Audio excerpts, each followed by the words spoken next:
Karena adanya orang ketiga ya, jadi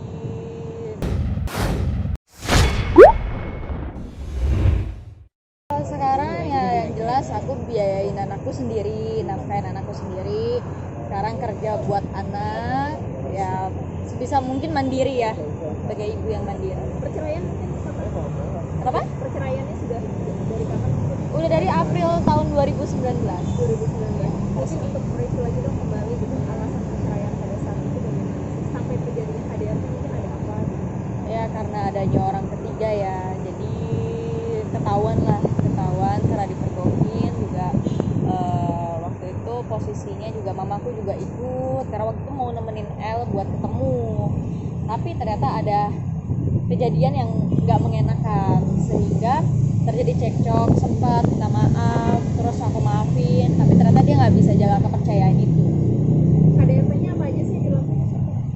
Lempar spons cuci piring ke muka. Dan itu depan anak. Ya, depan anak. Yang bikin sakit hatinya sih pada saat waktu itu busanya nempel di dahi anak, jadi kayak merasa, aduh lu nggak pantas deh jadi bapaknya. Untuk usia pernikahan berapa? Hampir 2 tahun. Mungkin pada saat pacaran pada saat itu tahu nggak sih sebelumnya sifatnya dia atau seperti apa? Aku dari awal minta, maksudnya kalau ada keburukan atau apapun itu tolonglah cerita gitu. Tapi ya nggak tahu, mungkin acting segala macam, kita juga nggak ngerti. Dia pintar nyembunyiinnya, soalnya kaget juga sih ternyata kok, apa mungkin gara-gara udah ketahuan sehingga jadi begitu kan, kadang ada faktor-faktor kayak gitu kan, jadi mikirnya ke situ ya. Tapi apapun itu menurut aku laki-laki yang kasar ke perempuan udah nggak pantas untuk dipertahankan. Pasca perceraian masih ada komunikasi lagi untuk anak mungkin atau apa? Enggak, udah nggak apapun, karena waktu itu sempat ngasih tapi ya nggak cukup.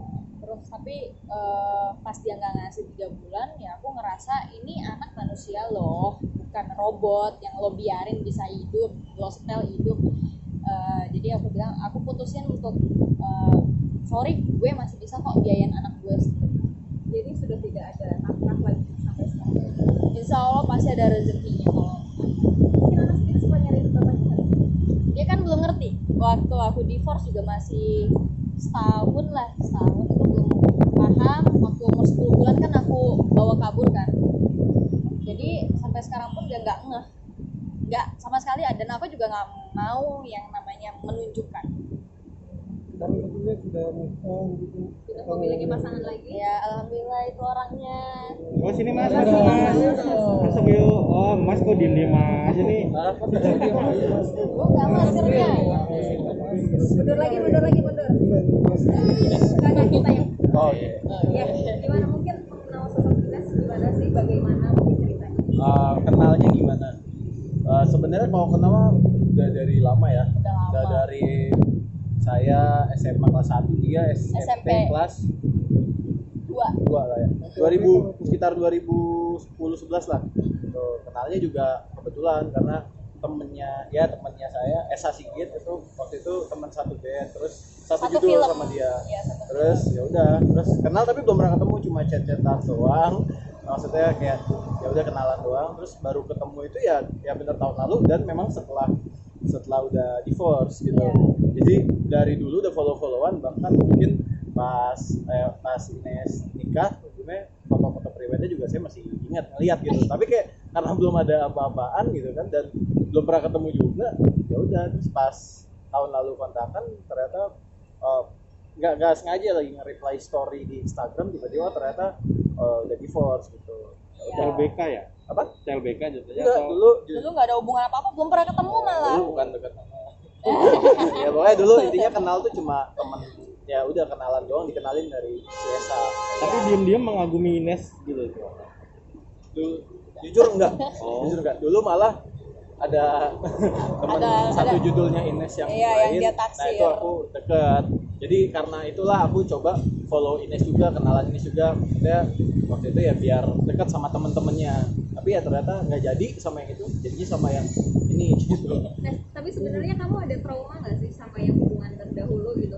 Makanya kamu berani, kamu sekarang akhirnya menjalani hubungan dengan sekarang. Aku rasa kalau aku trauma nggak mungkin aku bisa jalin hubungan lagi, konsisten. Tapi karena aku mikir setiap orang pasti berbeda-beda, ya dari akunya aja yang harus lebih teliti lagi gitu. Jadi jangan bergantung sama bener-bener karakter orang. Jadi dari kitanya juga, oh dia begini, oh sejauh ini masih fine-fine aja kok gitu. Berusaha meyakinkan Ines seperti apa sih gitu, karena kan Ines pernah gagal ya, gitu. Pasti akan ada perhitungan-perhitungan lain yang akan Ines Berusaha meyakinkan ya. Kalau dari sebenarnya nggak dipikirkan ya, ini mungkin mengalir dengan sendirinya aja. Maksudnya kayak ya nggak pernah mungkin dengan tidak pernah mungkin maksudnya soal masa lalu, terus juga dengan mencoba ya udah kayak ada Nes sudah punya anak ya coba dekat aja dan ya biasa aja, jangan dijadiin beban atau kayak something yang kayak ih kok aneh ya, enggak ada yang aneh gitu. Karena nggak cuma ini doang kok yang mengalami mungkin hal ini ya, banyak gitu, dan prosesnya pun banyak gitu, banyak hal yang bikin kondisi itu kayak gitu, dan ya itu what happened gitu. Maksudnya ya tinggal benerin aja gimana, dan kalau cara meyakinkan intinya ya nggak pernah mempermasalahkan lah soal apapun itu di masa lalu. udah ada rencana obrolan kedepannya lagi. Belum sih soalnya ya cuma maksudnya gini, ya kebetulan emang ya kan kayak gitu kan, saya udah sering ketemu keluarga Ines yang belum pernah ketemu orang tua saya karena udah di Jakarta, udah nggak di Jakarta udah dari lama banget deh. Cuma ya once mungkin balik ya at least ketemu dulu lah gitu. Kalau nanti ada kayak gimana ya penting kenal dulu. Tapi untuk mengenalkan sih menurut saya pribadi kalau dari pengalaman pacaran ya lumayan suatu langkah yang sebenarnya belum pernah gitu. Belum pernah tuh kayak kenalin nih pacar gitu. Cuma udah kenal sebenarnya, udah follow-followan di Instagram sama ibu saya gitu sih. Ini sendiri terkait status sempat minder nggak sih kalau ketemu yang seperti Mas ini? Awal-awal sih ya, awal-awal abis divorce kayak aduh gitu kan, kayak ya gimana sih stigma orang tentang single mom ya kan. Aku nyadar gitu, tapi ya why not gitu, apalagi punya anak ya why not. Gue juga kerja buat anak kok, gue nggak aneh-aneh kok, ya berusaha positif ke diri sendiri aja sih, dan yakin impactnya ke orang lain juga bakalan positif. Tapi ada pihak-pihak lain yang mengacau hubungan Mbak Ines sama ini seperti apa? Pandangan masyarakat lah, Pandangan masyarakat stigma tentang nggak ada sih, nggak ada ya. Sejauh ini Nggak tahu, nggak ada sih. Paling aku sih kadang pernah lihat kayak di netizen kayak, tapi enggak sih, di netizen juga alhamdulillah alhamdulillah malah tidak terkena mendukung, mulut kayak nyinyiir. maksudnya malah membandingkan dengan yang Dulu. sebelumnya, tapi membandingkannya yang ini lebih baik, yang mudah-mudahan memang bisa jadi lebih baik dari sebelumnya gitu sih. Oke. oke. Ya, thank you. Thank you. Oke.